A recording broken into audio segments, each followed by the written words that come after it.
My father used to say, I would never give anyone money to watch a movie, but if you want to buy books, I can give you 10 times more, 100 times more. He loved traveling. He went to several countries. He visited most of the major countries in the world, attending conferences, seminars, whether religious, whether it be medical. My father, alhamdulillah, was a philanthropist. He was very well known for his social activities, for his educational activities, for his religious institutions. He was the president, the chairman of umpteen numbers of educational institutions, of social institutions, of religious institutions. I can only give a talk on my father's background for a few hours. I don't intend doing that. But in short, he was very well known. So much so that wherever I went, they used to say, there is the son of Dr. Abdul Karim Naik.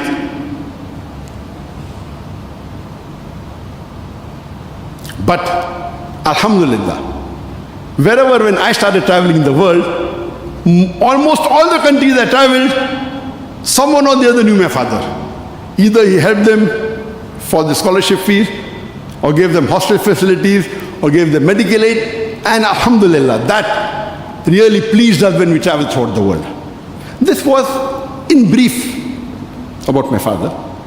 My father also had a passion of meeting religious personalities and even social and political personalities.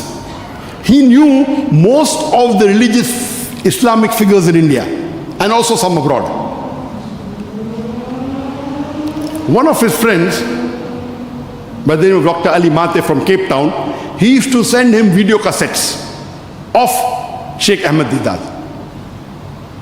And when I came back to Bombay in 1987, we come back to 1987, I hardly saw about 1 or 2 cassettes of Sheikh Deedat, maybe half, 3/4.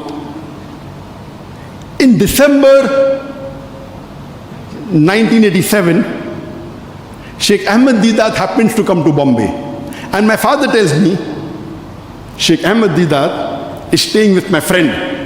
Why don't you accompany me? We'll go and meet him. I wasn't really enthusiastic to meet him. But because my father requested, to keep my father happy, I went. So me and my brother, we accompanied my father to meet Sheikh Ahmed Deedat. I did not know much about him. I had seen maybe half of his video, 1.5. When I went, when we entered the house of my father's friend, we could see that towering personality, 6'3" Sheikh Ahmed Deedat with a white beard. Impressive. And he told us that I have come to India for a few days. I had been to Tatkeshwar, Surat, the place where Sheikh Ahmed Deedat was born. And you may be knowing that at the age of 6 he went to South Africa, and that's another long story, we won't touch that. So he came to visit his hometown, the place of birth, for a few days, and he was returning back to South Africa. And he said tomorrow, we went to meet him in the late evening or early night. And he told me, tomorrow late night, I'm flying back to South Africa. So my father told him, why don't you give a lecture tomorrow? So Sheikh Deedat said, how can you arrange a lecture in less than 24 hours? We can start the lecture after Maghrib, and your flight is late in the night. He said, how can you arrange? My father said, inshallah, we'll do it. Imagine at that time in 1987, there was no social media. There was no mobile. If you had to do publicity, you had to give an ad in the newspaper. That was a few days before. Late in the night, you cannot give ads for tomorrow. But Sheikh Deedat, he agreed. He said, okay, I'm free, I don't mind, arrange a lecture. So my father, my brother and myself, I was only 22 years old that time. And my father, because he was involved in many institutions, for him to get auditorium was very easy. He booked the Alma Latifi Hall in Sabu Siddiq in Bombay, which had a capacity of 800 seats.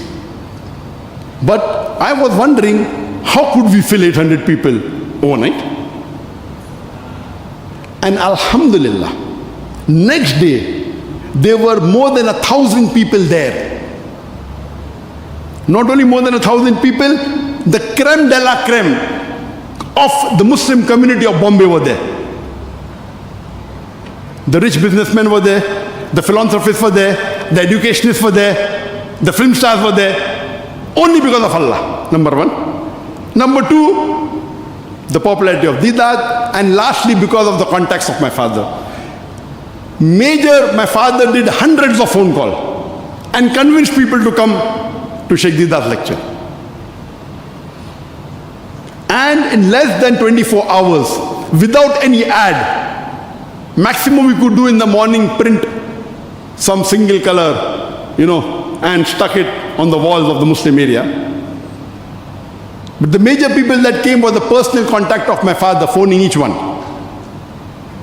And I was shocked to see the creme de la creme of the Muslim community of Bombay in large numbers. The hall had a capacity of 800, I think there were more than 1,500 people. It was packed. And Sheikh Deedat told, I'm only concerned about the audio. The audio sound system should be good. And he was impressed. He gave a talk on the topic Islam and other religions. And that's the first time I heard Sheikh Ahmed Deedat live. And that was the turning point in my life. In October 1987. And he was impressed that who are these two young boys who could organize in less than 24 hours and get more than 1,000 people at that time. So we requested Sheikh Deedat, why don't you come again after a few months? And he agreed to come again in the mid-1988. And that time he came for approximately 10 or 11 days. And we organized 18 lectures of his. And this time I was more aware of Sheikh Ahmed Deedat. He had become my icon. He had become my hero. So when the second time Sheikh Deedat came, and alhamdulillah, we organized these talks in auditoriums. All of them were packed on different topics, 18 different topics. 2 days he went to Bangalore. And I was his chauffeur. I was his driver, everything.